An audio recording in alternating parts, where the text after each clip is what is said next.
Hi guys! Good morning, good morning! Welcome to my vlog.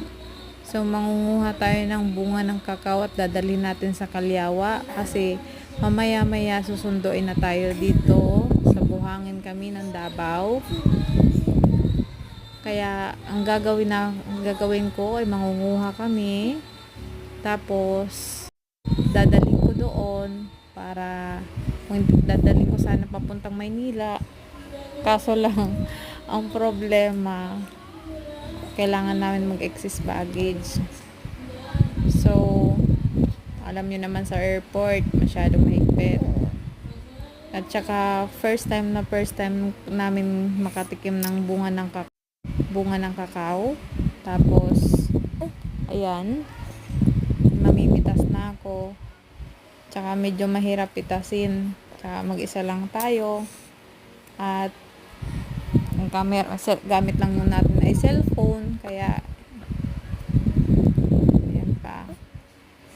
Tsaka medyo nakakatakot yung ano dyan, yung aapakan mo, baka mamaya may ahas, di ba? So dahan-dahan tayo. Mas maganda na yung mas maingat tayo. Ang dami niya talagang bunga, dami niyang kaso di kaya. Lilipat kami doon sa Kalyawa kasi mas pabilis ang daanan doon, patag, tsaka simentado, kaysa dito sa buhangin. Sobrang hirap guys, napakahirap ng daanan, grabe, struggle talaga. At tsaka doon, walang problema doon, mabilis ang doon. Kaso lang, grabe, ang mahal ng pamasahe, my God. Need mo ng maraming pera para pupunta ng city pa rin.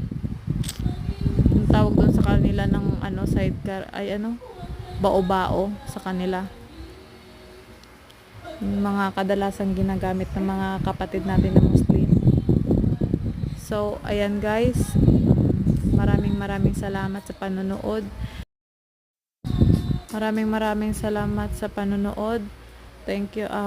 More follow and God bless you sa inyong lahat. And subscribe. Thank you. Bye-bye.